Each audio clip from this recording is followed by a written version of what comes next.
আমার সমস্যা হচ্ছে আর্থারাইটিসের সমস্যা। আমি খুলনায় আর্থারাইটিসের ডাক্তার দেখাইছি, ওখানে প্রায় এক বছরের বেশি আর কি দেখাইছি। দেখানোর পর এখন দেখা যাচ্ছে কি আমার কিডনি সমস্যা হয়ে যাচ্ছে। উনি আর কি বলেছেন সারা জীবন এই ওষুধ খেয়ে যাওয়া লাগবে।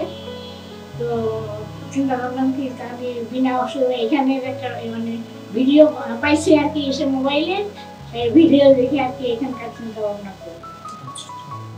আপনার এই সমস্যাটা কতদিন ধরে ছিল? এই সমস্যা তো 2 বছর,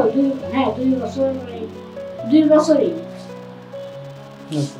এর জন্য আপনার স্বাভাবিক জীবনে মানে চলাফেরায় কি কি সমস্যা হতো? আমি তো উঠতে বসতেই পারতাম না, খুব কষ্ট হতো। পরে কোমর ব্যবহার মানে এমনি ইয়ে করতে পারতাম না, লো কোমরে।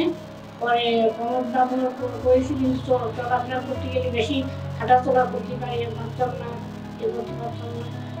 আমার এসে মাথায় সমস্যা আছে, কয়েকবার পড়ে গেছি, আমার ওই জেল বেরোয় গেছে। সেটা আর কি এখানে এসে ইয়ে করে আপনার এমআরআই করে ওইটা ধরা পড়েছে। আমি পুজো হয়ে গেছিলাম, এখন একটু সুধা হয়ে গেছি। এখানে কতদিন চিকিৎসা নিলেন? এখানে আজকে হবো 10 দিন। ডাক্তার স্যার আপনাকে কতদিনের কোর্স দিয়েছিল? উনি এখানে তো 1 মাসের কথাই বলেন সর্বোচ্চ। আপনি 10 দিন নিয়েছেন? হ্যাঁ, আর 10 দিন নেব, নিয়ে দেখি কি অবস্থা হয়। তো 10 দিন নেওয়ার পর আপনার এখন মনোভাব কেমন? না এমনি আমার তো আগের থেকে অনেকটা ইয়ে হয়েছে, ব্যথা কমিছে, হাত সোজা হয়ে হাঁটতে পারতেছি। তো আমাদের এখানে যে ডক্টর ফিজিওথেরাপিস্ট, এদের আচার আচরণ ব্যবহার আপনার কাছে কেমন মনে হয়? ভালো, ব্যবহার খুব ভালো। আপনি ওভারঅল চিকিৎসা নিয়ে সন্তুষ্ট? জি।